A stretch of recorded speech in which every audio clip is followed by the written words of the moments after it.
Pagi adik-adik, selamat hari Minggu, berjumpa lagi dengan Karintis.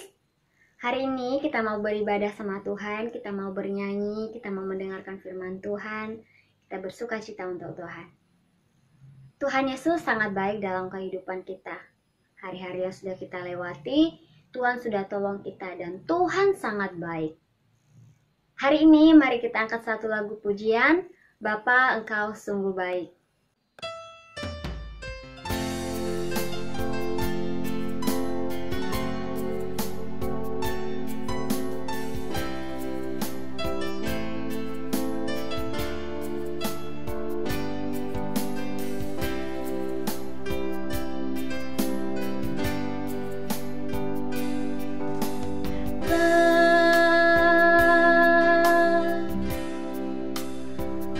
Engkau sungguh baik, kasih-Mu melimpah di hidupku.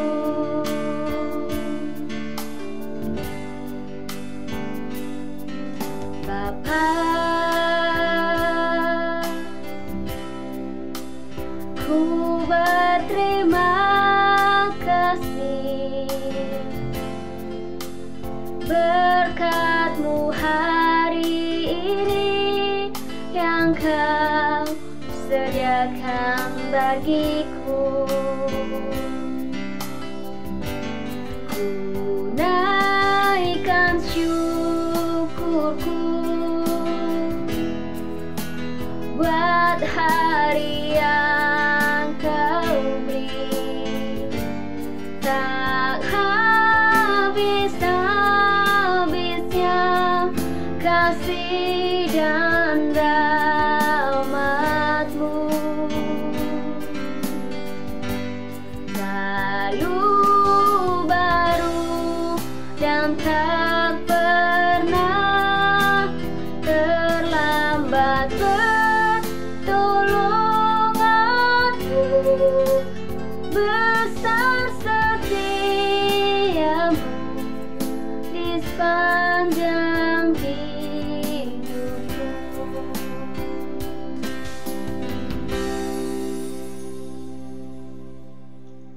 Adik-adik, tema kita minggu ini adalah pekerjaan Allah dinyatakan dalam kelemahanku. Adik-adik, Tuhan Yesus sangat mengasihi adik-adik di rumah dan juga kakak. Tuhan Yesus selalu bersama dengan kita. Tuhan Yesus tidak pernah meninggalkan kita. Ketika kita dalam keadaan sakit, ketika kita dalam keadaan lemah, dalam keadaan takut, ya, Tuhan Yesus selalu bersama dengan kita. Karena Tuhan Yesus sangat menyayangi kita. Mari kita berdoa. Tuhan Yesus, terima kasih untuk hari ini kami mau beribadah kepada Tuhan. Kami mau memuji Tuhan. Tuhan Yesus, terima kasih karena Engkau sayang kepada kami. Terima kasih Tuhan Yesus. Sekarang kami mau memuji Engkau kembali. Kiranya Tuhan memberkati setiap kami. Terima kasih Tuhan Yesus. Amin. Adik-adik, mari kita angkat satu lagu pujian. Yesus sayang padaku.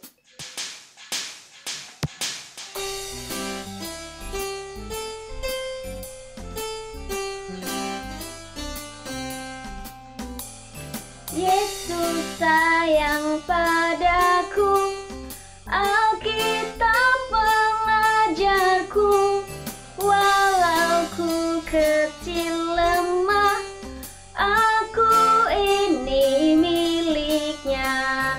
Yesus Tuhanku sayang padaku.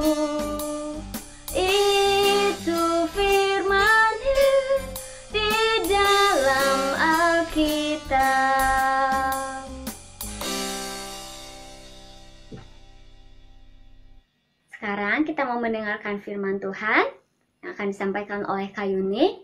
Sebelum itu, mari kita angkat satu lagu pujian, God is so good.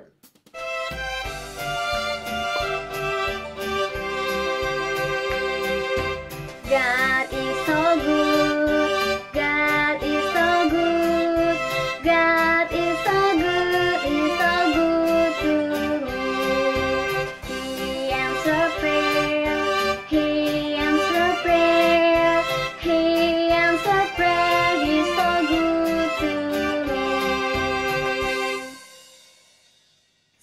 Hari Minggu adik-adik, selamat mendengarkan firman Tuhan.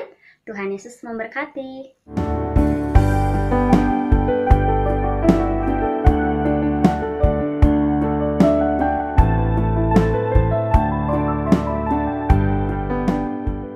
Semangat pagi adik-adik, salam sehat bahagia. Apa kabar semua? Puji syukur kepada Tuhan karena anugerahnya kita masih ada hingga hari ini. Di minggu ketiga tahun yang baru, tahun 2022. Karena kasih Tuhan, adik-adik masih setia mengikuti ibadah online. Semoga segera kita bisa jumpa dalam ibadah onsite ya. Adik-adik, marilah sebelum kita mendengarkan firman Tuhan, kita berdoa dulu ya. Mari kita berdoa. Bapa di surga, kami mengucap syukur Engkau berkenan hadir tiap-tiap hari dalam kehidupan kami. Dan kami bersyukur kami boleh mengikuti kebaktian online pada hari ini. Berkatilah cerita yang kami dengarkan supaya firman Tuhan dapat bertumbuh di dalam kehidupan kami. Sehingga kami boleh melaksanakannya dalam kehidupan kami. Tolonglah ya Roh Kudus untuk kami boleh memahami firman Tuhan. Berkatilah Kak Yuni yang akan menyampaikan firman-Mu. Berkatilah setiap peralatan yang kami pakai. Terima kasih Tuhan Yesus, dalam nama-Mu kami berdoa dan mengucap syukur. Amin. Adik-adik, hari ini tema cerita kita adalah pekerjaan Allah dinyatakan dalam kelemahan-Mu. Nah, ketika sedang jalan-jalan, apakah adik-adik perhatikan trotoar di pinggir jalan? Ada jalur berwarna kuning di tengah-tengah trotoar. Untuk apa ya? Mengapa dibedakan batunya dari yang lain? Ternyata jalur di tengah trotoar yang berwarna kuning itu khusus digunakan untuk penyandang tunanetra. Supaya mereka yang tunanetra dan menginjakkan kaki di batu yang kuning itu bisa berada tetap di jalur yang benar, di jalur yang lurus. Bentuk batunya ada yang bergaris, ada yang bulat. Yang bergaris untuk jalan lurus, yang bulat untuk jalan stop. Karena sudah berada di ujung trotoar atau di persimpangan jalan. Adik-adik, Tuhan menganugerahkan kepada kita panca indera. Organ tubuh yang sehat dan berfungsi dengan baik. Kita bersyukur kepada Tuhan. Terutama indera penglihatan. Karena dengan mata kita bisa melihat dunia sekitar kita. Coba kita bayangkan bagaimana rasanya menjadi seorang yang buta. Semuanya gelap, tidak dapat melihat apa-apa. Karena itu adik-adik, jagalah matamu dengan baik. Adik-adik, di dalam Alkitab juga ada cerita tentang orang yang buta sejak lahirnya. Marilah kakak mengajak kalian untuk membuka Yohanes 9 ayat 1-11. Orang yang buta sejak lahirnya. Waktu Yesus sedang lewat, ia melihat seorang yang buta sejak lahirnya. Murid-muridnya bertanya kepadanya, "Rabi, siapakah yang berbuat dosa? Orang ini sendiri atau orang tuanya sehingga ia dilahirkan buta?" Jawab Yesus, "Bukan dia dan bukan juga orang tuanya. Tetapi karena pekerjaan-pekerjaan Allah harus dinyatakan di dalam dia. Kita harus mengerjakan pekerjaan dia yang mengutus aku. Selama masih siang akan ada datang malam di mana tidak ada seorang pun yang dapat bekerja. Selama aku di dalam dunia, akulah terang dunia." Setelah ia mengatakan semuanya itu, ia meludah ke tanah dan mengaduk ludahnya itu dengan tanah. Lalu mengoleskannya pada mata orang buta tadi. Dan berkata kepadanya, "Pergilah, basuhlah dirimu dalam kolam Siloam." Siloam artinya yang diutus. Maka pergilah orang itu, ia membasuh dirinya, lalu kembali dengan matanya sudah melek. Tetapi tetangga-tetangganya dan mereka yang dahulu mengenalnya sebagai pengemis berkata, "Bukankah dia ini yang selalu mengemis?" Ada yang berkata, "Benar, dialah ini." Ada pula yang berkata, "Bukan, tetapi ia serupa dengan dia." Orang itu berkata, "Benar, akulah itu." Kata mereka kepadanya, "Bagaimana matamu menjadi melek?" Jawabnya, "Orang yang disebut Yesus itu mengaduk tanah, mengoleskannya pada mataku, dan berkata kepadaku, pergilah ke Siloam dan basuhlah dirimu. Lalu aku pergi ke sana. Setelah aku membasuh diriku, aku dapat melihat. Adik-adik, malang sekali orang ini. Sejak lahir ia tidak bisa melihat. Ia buta, ia miskin. Setiap hari meminta-minta sedekah di pinggir jalan. Hidupnya tidak pernah melihat terang, gelap setiap hari. Namun pada suatu hari, orang buta ini mendengar ada orang banyak melewati di depan dia duduk.